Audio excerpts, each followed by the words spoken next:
This is the Better Life, Better Work show, and I'm your host, Allison Crow. I'm an intuitive life and business coach here to help you create better life and better work. I help super successful people, the recovering overachievers, put the soul back in their lives, and I help soulful people create success. On this show, topics range from the mystic to the logistic, and our content will support your being and your doing while on your path to create better life and better work. More is not better. Better is better. Hello.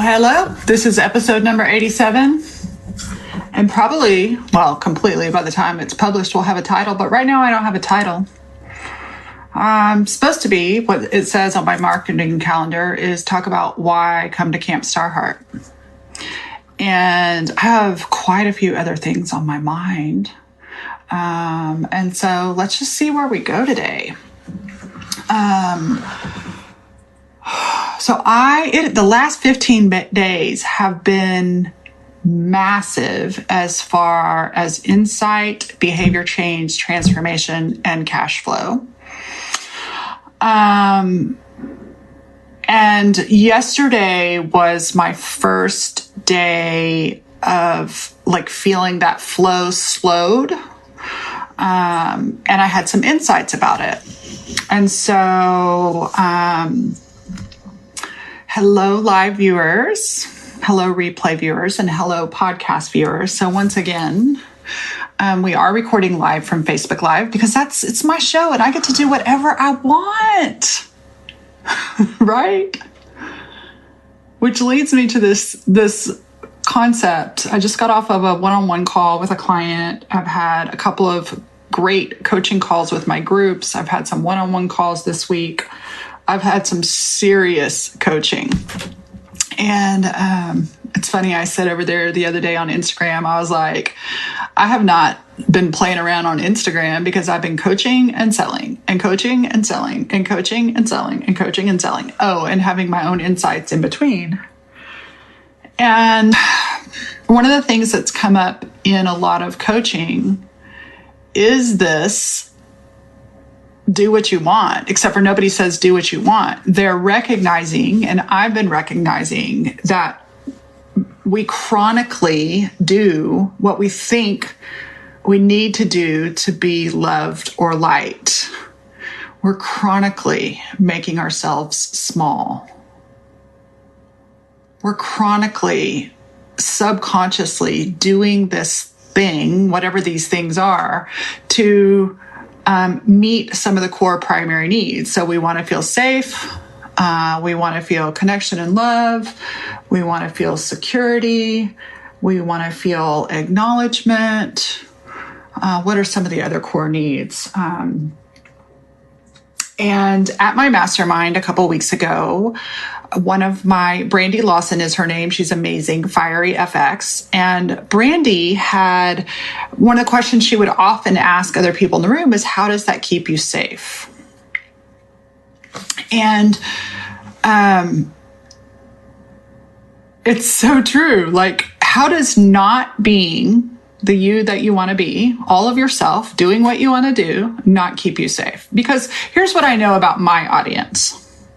I don't think you're going to wake up and say, I would like to skin a cat today. And, I don't think any of you are waking up with what you want to do is be an asshole in the world. Right. And so those are not my people. My people know what they want to do. They know what they want to be. And yet, and including myself, I know what I want to do. I know what I want to be. And why have I been avoiding it? And so last week I had the opportunity, shout out to Beth in Corvati. Beth in Corvati has sold 6 tickets to Camp Starheart. That woman has referred so many people. I'm very looking forward to Camp Starheart. And the returning members and the new people. But Beth in Corvati brought me into a room full of 40 powerful, successful women that all shared a common feeling of imposter syndrome, of overwhelm, of no matter how good they do, they're not good enough. And through lots of the thick conversations that I had this week, both with others, with my peers, with myself, and with my colleagues, and even friends, these primary fears, or these fears around our primary needs not being met, are what is actually very subconsciously motivating the behavior. And so we're wondering, why don't I move towards my dreams? Well, because you're avoiding your deepest fears. And so let me see if I can, I know I can. Let me take a breath. What happens in my mind is I see all the thoughts and all the stories at once. And so organization is interesting for me.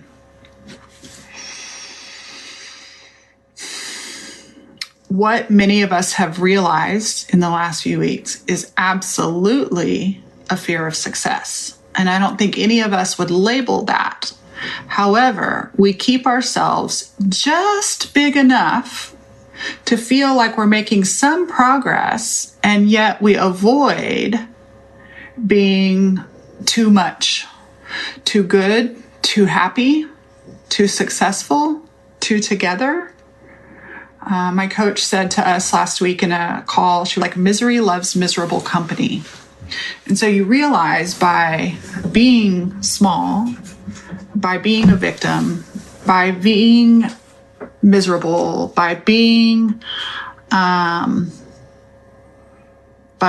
missing the mark, we get to commiserate with our colleagues and peers.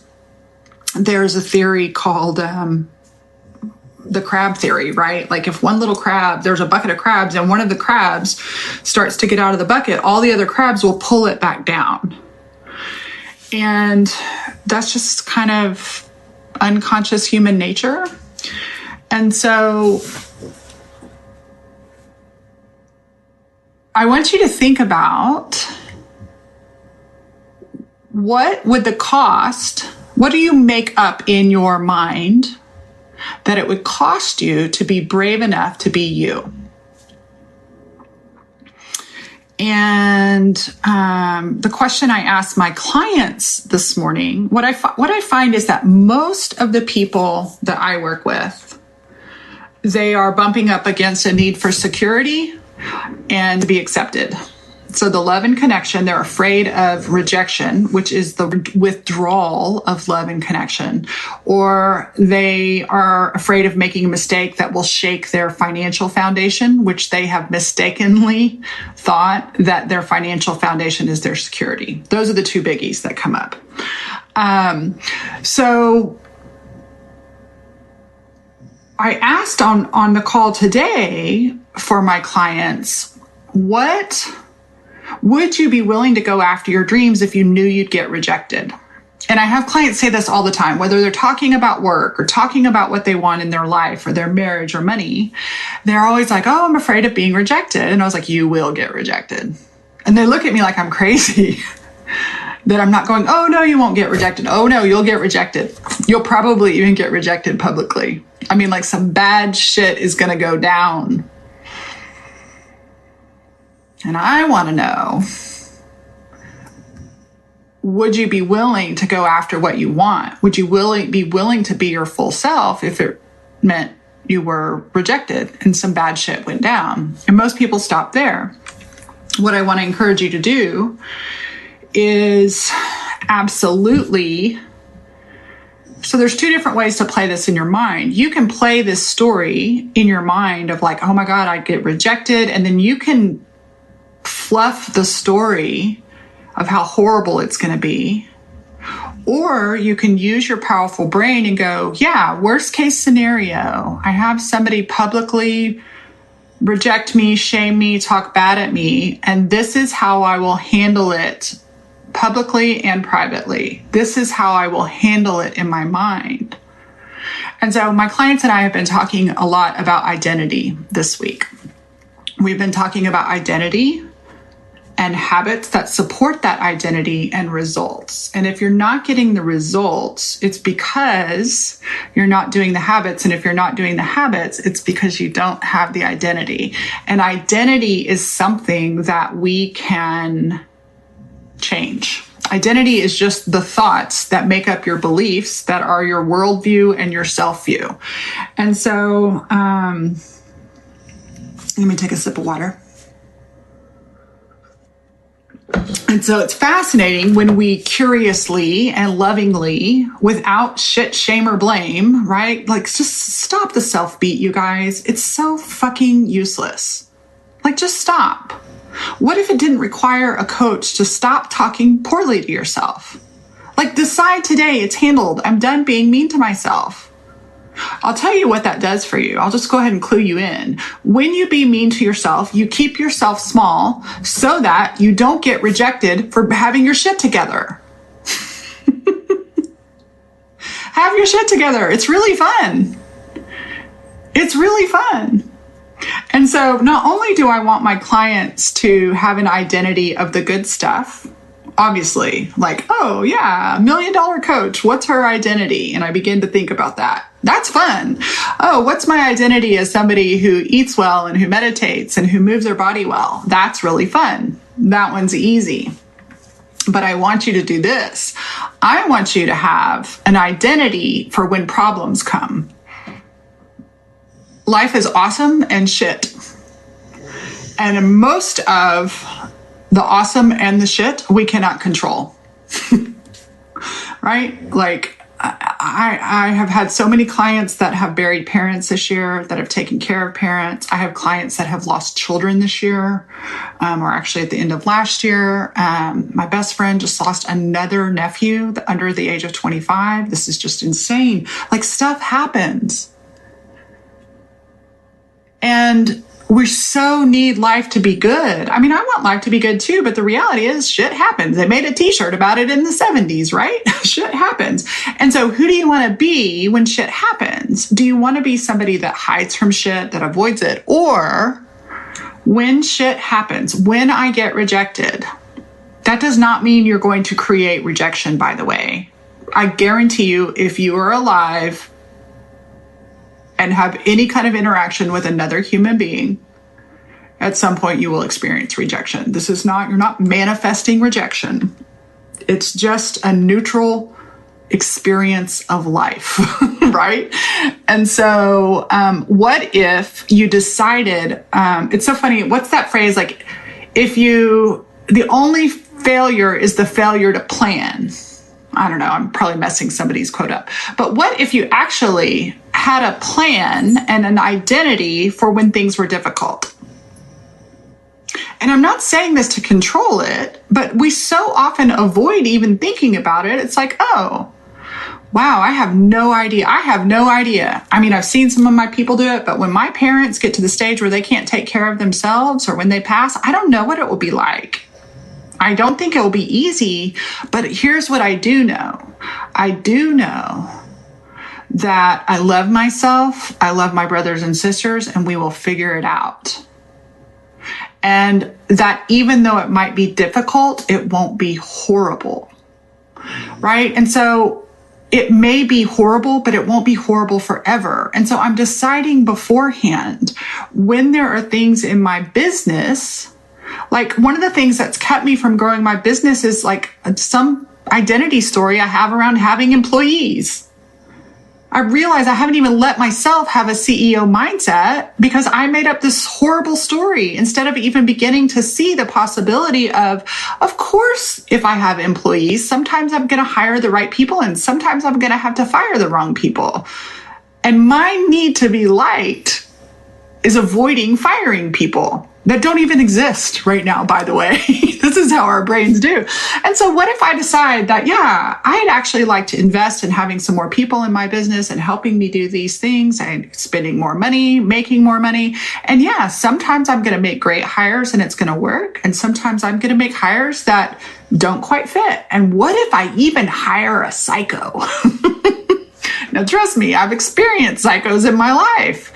And So I want you to not only plan the identity of the dreams coming true, but that person who has their dreams coming true, let me rephrase that. This is very important. Your dreams don't just come true. You create them. And so that man or that woman that is creating their life, creating their dreams, creating things over time, y'all, it always takes longer than you think it's going to. I've been in business for myself for 10 years. I have a whole nother episode about that coming, lessons learned from 10 years in business. And I'm just now getting my stride. I want you to plan for worst case scenario. And I want you to work it out in not just what you will do, but how you will believe. And then what happens is when it shows up, it's not so traumatic to your system. And so, yes, every single one of you will be rejected. And one of these days, when a client says, I'm afraid of being rejected, and I say, oh, you're going to get rejected, they're going to go, oh, yeah, you're right, I am, instead of looking at me like I'm the meanest person in the world.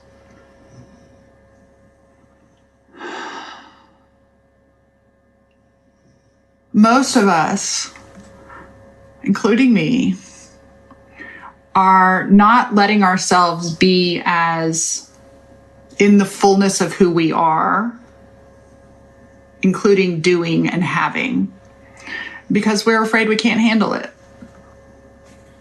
A few weeks ago, a client of mine, Richard Morgan, who's also a friend, said, Allison, how much happiness will you allow? And I was like, what are you talking about? I allow a lot of happiness. And I let that thought sit with me. How much happiness will I allow? Or is my happiness so attached to what other people think about me? Is my happiness so attached to whether or not I'm accepted or rejected? And in the past, if you want to know what has shifted in me over the last 2 months, it's because something has shifted big time. Like, it's handled. I'm never going back. I'm not saying I won't have difficult times, but it finally clicked. I am complete. I am no longer available to take shit personally from other people.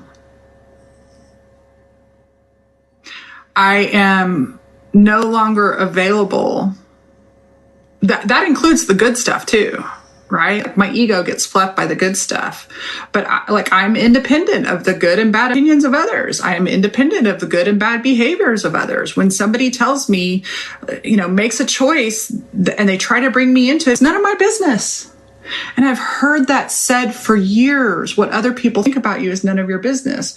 So I've been practicing that muscle. I am 48 years old in 2 weeks. And it took me 48 years. And I'm sure there will be a moment or two where I relapse. Maybe not. That'd be really fun if I didn't. So not only am I teaching myself, the world has not taught me. I am teaching myself by choosing how I think and how I meet rejection. It has not stopped rejection. In fact, it's probably created more of it. And I just don't fucking care. I just don't care. It's fine. It's fine for you to believe something different from me. Why? Because I'm okay with me. If I stop rejecting me. So remember earlier when I said, for those of you that were on, I said, stop talking to yourself so shitty. Stop. My client Kristen calls it self-beat. Stop the self-beat. Like literally just decide today to completely stop. You are literally heaping death on yourself when you talk to yourself like that. And you wonder why life sucks? Because you're choosing death every single day. And you make up that it's this hard thing to get out of instead of going, no, I'm going to choose life. And guess what? When you choose life and when you choose humanity, when you choose, I want to pick my words very carefully because you guys know that I don't want to do a positivity bypass. Did that for about 45 of those years. So the last 3 years have been learning for me to embrace the shadow. I will not call it negative. But for 45 years, I kept that away. And then I've allowed myself to be in the shadow for the last 3 years. And it's like, oh, it's not that bad. Like I can do both and. So this comes back around to Camp Starheart, right? I can do both and. I can do the good times.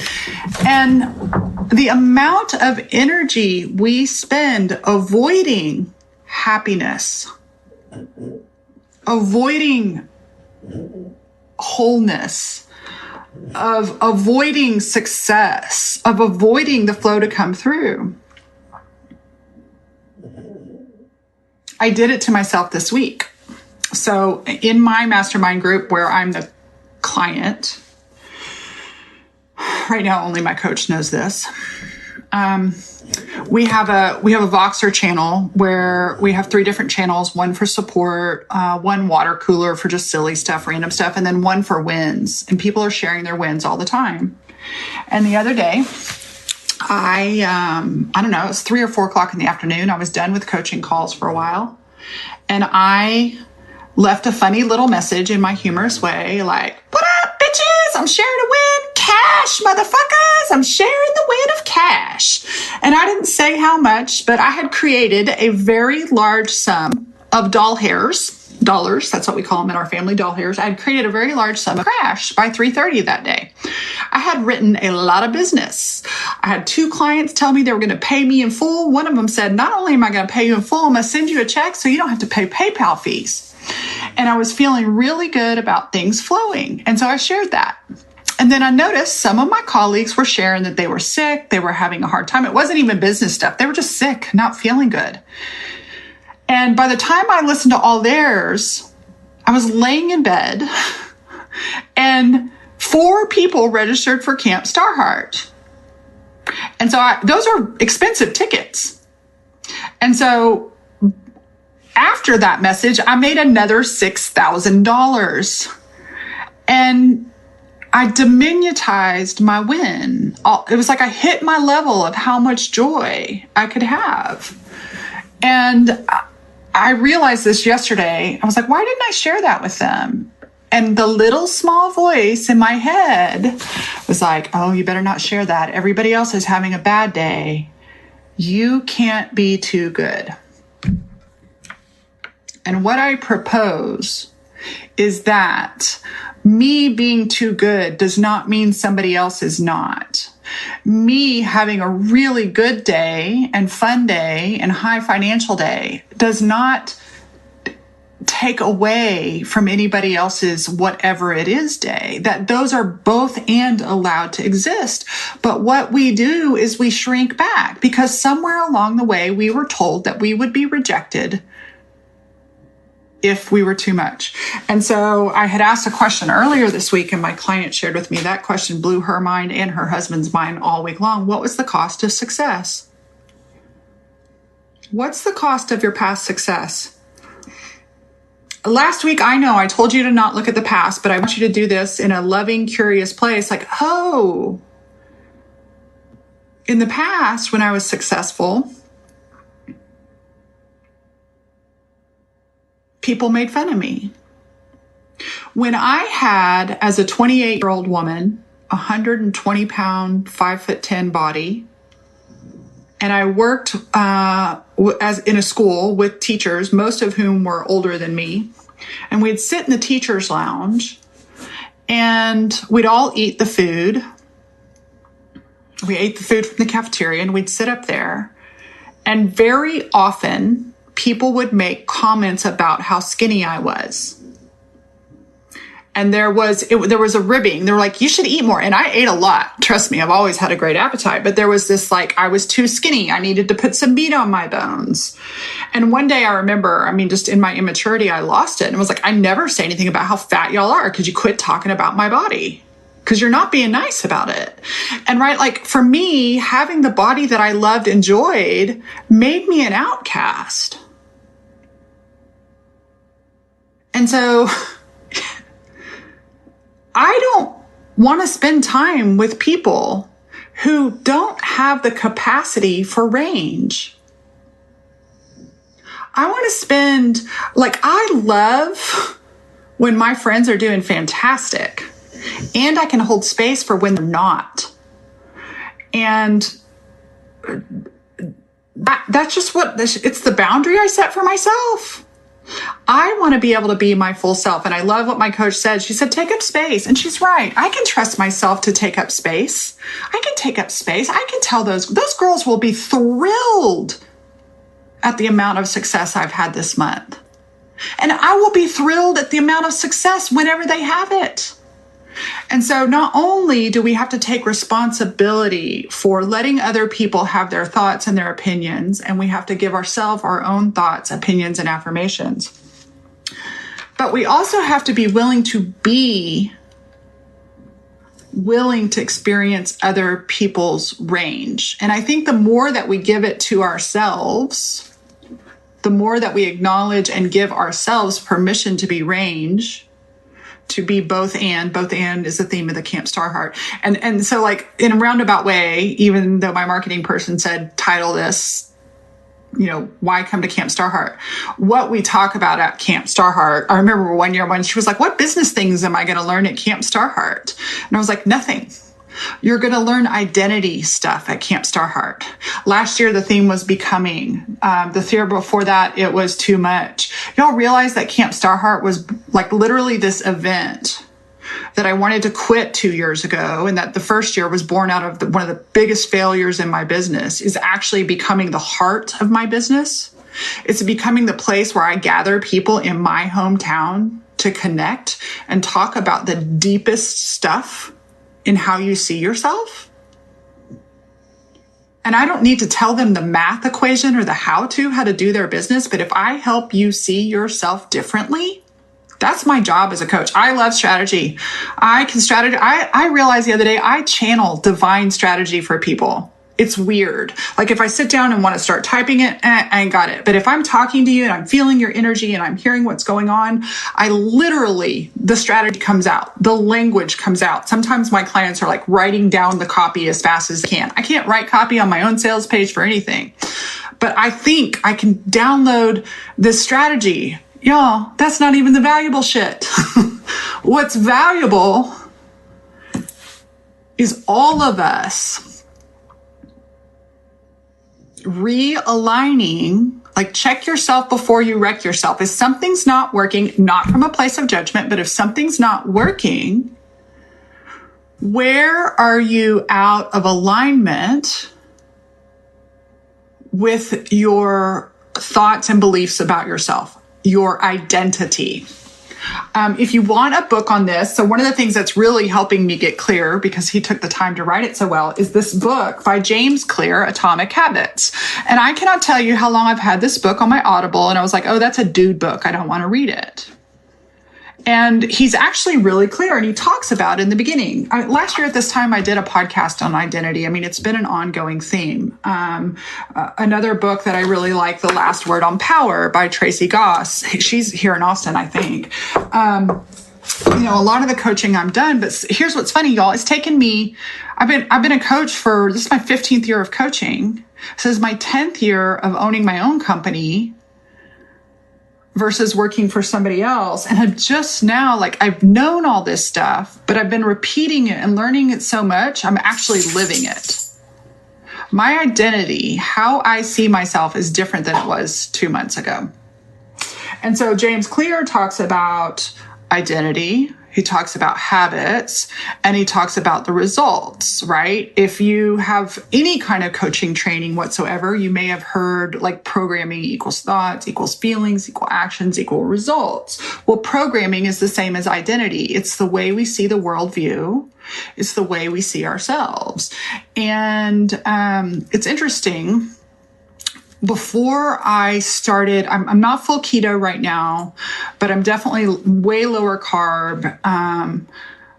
My identity was that I didn't do the kitchen well.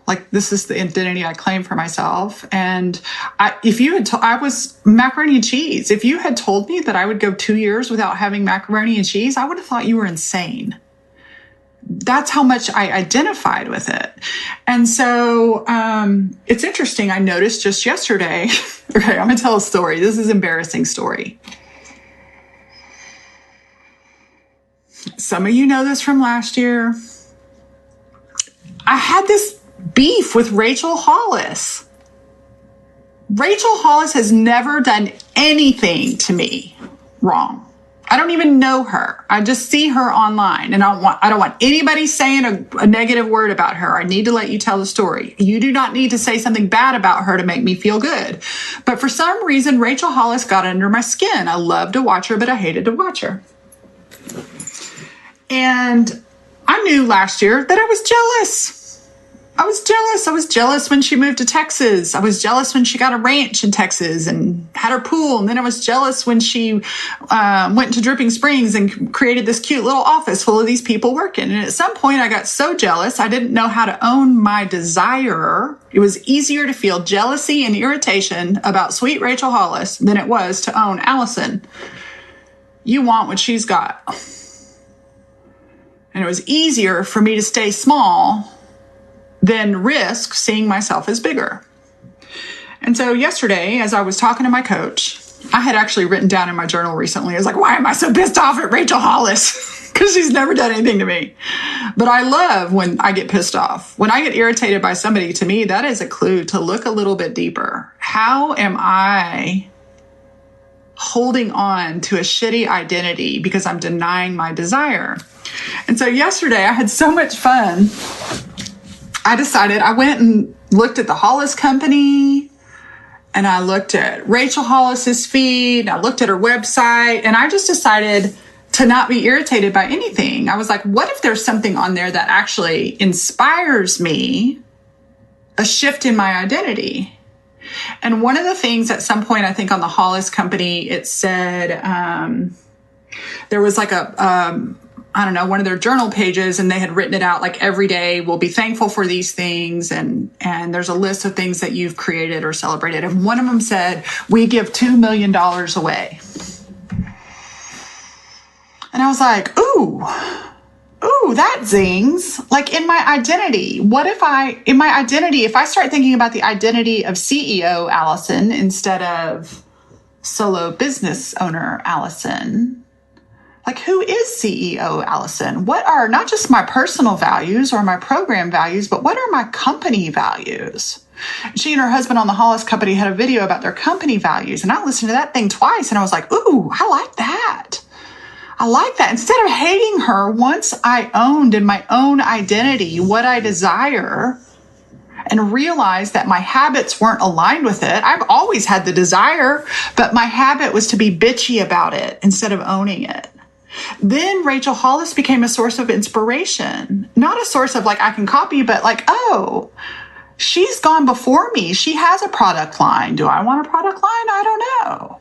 And so I'm playing with my identity 10 years from now.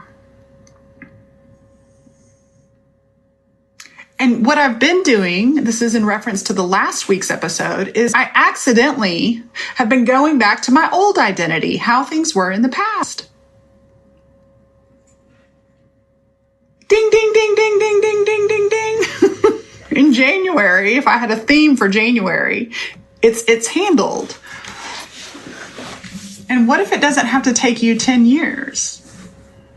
What if you begin to cultivate, and I told my clients this morning, as I was cultivating this possible identity of CEO Allison in 5 years or 10 years, I bumped up. It got intense. And I just breathed and I set it down. I didn't make a big deal out of it. I was like, oh, that feels foreign to my nervous system. And so I gave my nervous system a break. It's just like a kid. This math is hurting my brain. Okay, let's take a break. Let's make sure we hungry, not lonely, not tired, and we got nutrition. We'll come back another day. And so I really am seeing, and I'm not seeing with judgment. I go, oh, sweet Allison, I see what you were doing. You so wanted to be liked and loved. And I am so thankful for the two people that in the last 2 years have gone crazy on me publicly. I am so thankful for my previous mentors that never gave me the attention or the acknowledgement that I wanted. I am so thankful for the ex-husband that left me. Because my ex-husband left me, it taught me not to leave myself. Because the two women at my company would never acknowledge the good. They only acknowledged the bad. And I did a lot of good for them. Because they wouldn't acknowledge me, I had to acknowledge myself. Because my husband is wonderful, y'all, but he's not a words of affirmation person. Rich Lippman used to always tell me, you cannot get enough of what you do not need. I do not need my husband's affirmation. I need my own. My husband could tell me all day long that I'm beautiful. Could tell me all day long I'm a fabulous coach. Could tell me all day long all the good things I am. And if I don't believe it for myself, it's useless. It doesn't matter how many people pay me or tell me what I am as a coach or a business owner. It matters what I create for myself. And I'm either creating with self-beat and shitty talk, which I really don't do. I really don't. I mean, sometimes I struggle with doubt, but I am not mean to myself. What's the point? I know you on the podcast can't see my face. I'm kind of relaxed and tired, but I have very big facial expressions today. A lot of eye rolls. It's so funny. They say it's simple, but it's not easy. And I'll tell you what, when this all started clicking is when I decided to let it be hard. I quit avoiding hard. I went to my website. It's probably not off like blog posts and stuff, but it's off my coaching page. It's off my home page. It's off my about page. That ease. I have removed ease from my value list. Removing my need for things to be easy has made life really difficult. Instead of realizing I handle hard amazingly. I can do hard shit. I do hard shit all the time. Every single one of you do hard shit. Avoiding hard shit is really hard. In fact, it's impossible and it requires a lot of energy. And so what's interesting, I'm so much more effective and efficient and excited knowing that I'm both and. I'm both capable. I will ride the flow. And when the contraction comes, because it usually does, I'm an organic being just like you, I will be gracious and kind and nurturing. The flow always comes back. I will stop judging the slowdown. I will stop doing it. I will do hard things. If, random little business tidbit here. My coach challenged me to extend some invitations instead of just wait for people to come to me. If I told y'all how much money I made in the last 2 weeks doing that, y'all would die. Well, you wouldn't die.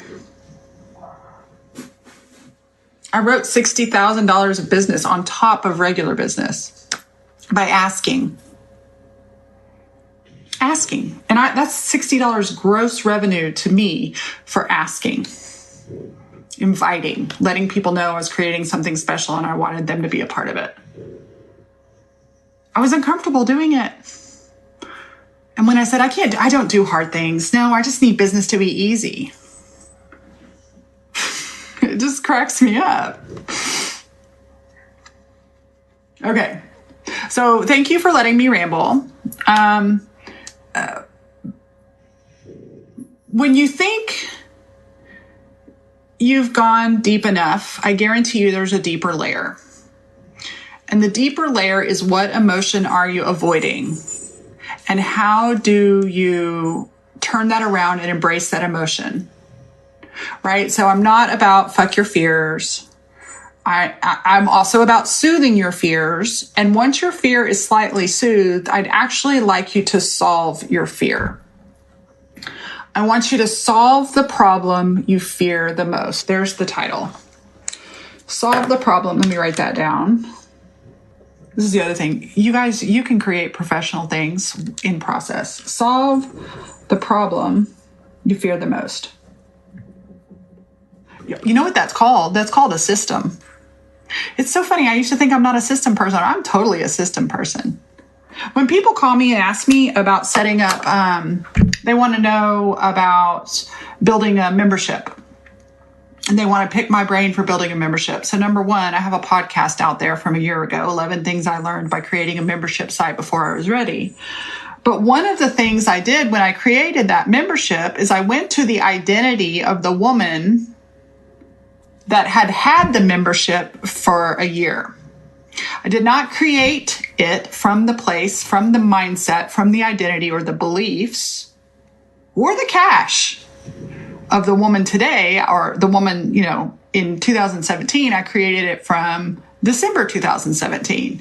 And so one of the things that I did was like, December 2017, this woman is going to have X number of people in her membership. And her biggest problem is not getting people into the membership. Her biggest problem is credit cards expiring. And so what I did was I created a system in May of 2017, and I paid for somebody to build a system that would handle a large amount of credit card processing automatically. And so it's so funny when people come to me and they're thinking about this, and they're not thinking about what they're not solving the problem. They're solving the current problem instead of going forward to the worst case scenario and fixing it and then implementing it. That's how you build it.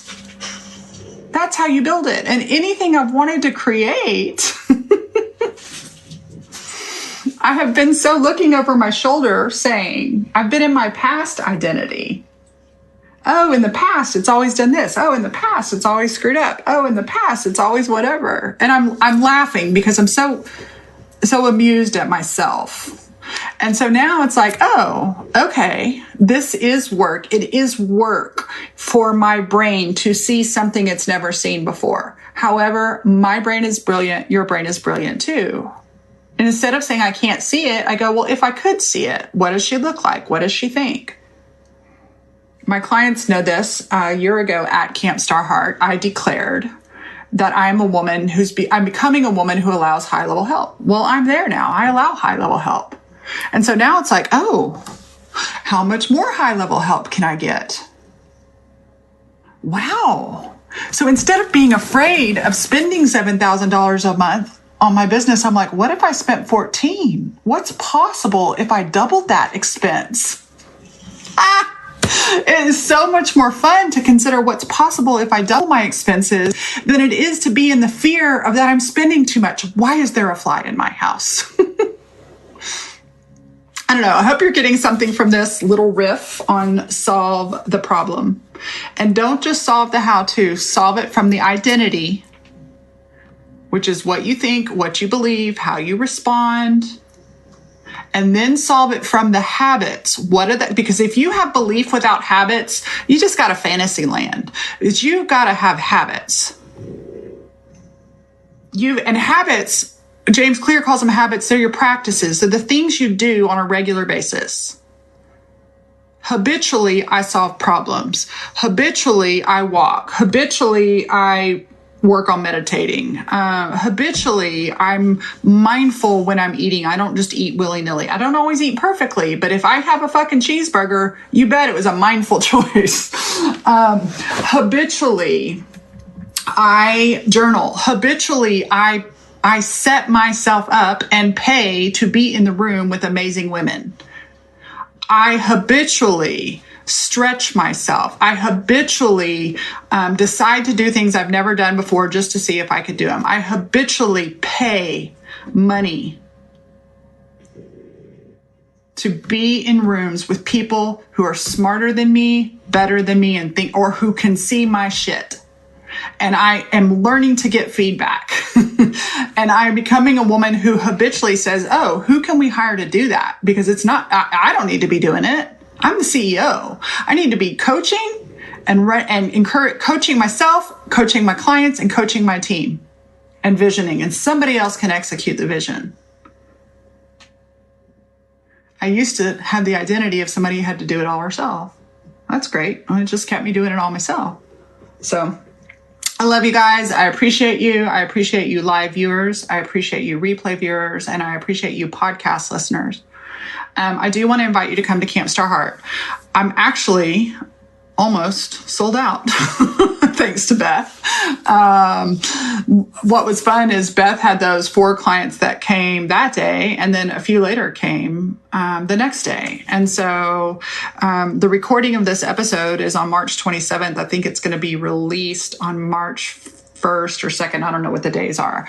But the doors to Camp Star Heart close on March 15th. And I did take a break. Like the early bird rate was until February 15th, and I just needed a break to not sell it.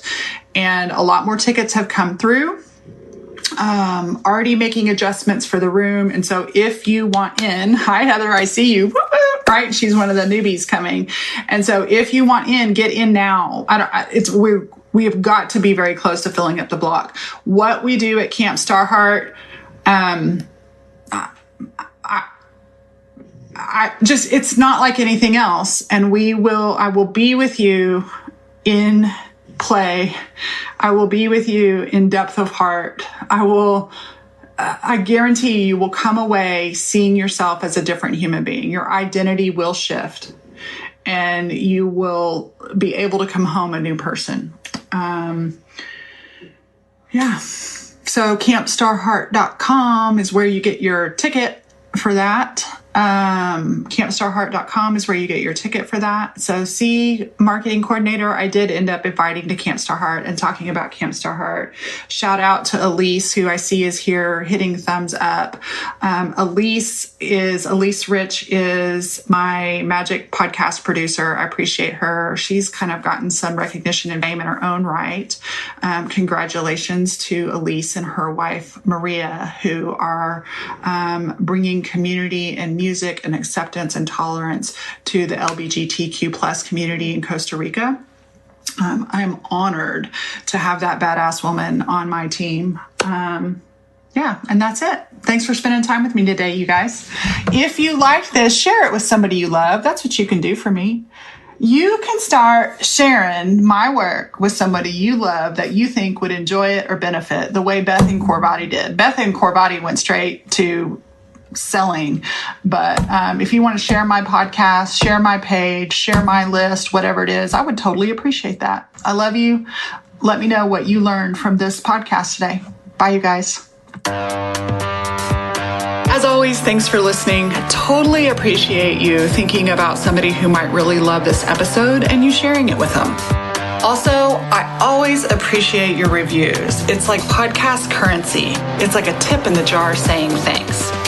And finally, if you want to share on social media, a screenshot, or any insights you get from listening to this episode, I will totally respond. You can share with the hashtag Better Life, Better Work Show. This show is sponsored by my 3 rescued dogs, Leroy Brown, Clementine, and Rocky Potato. They're here to remind you to consider adoption when you get your next pet. More is not better, better is better.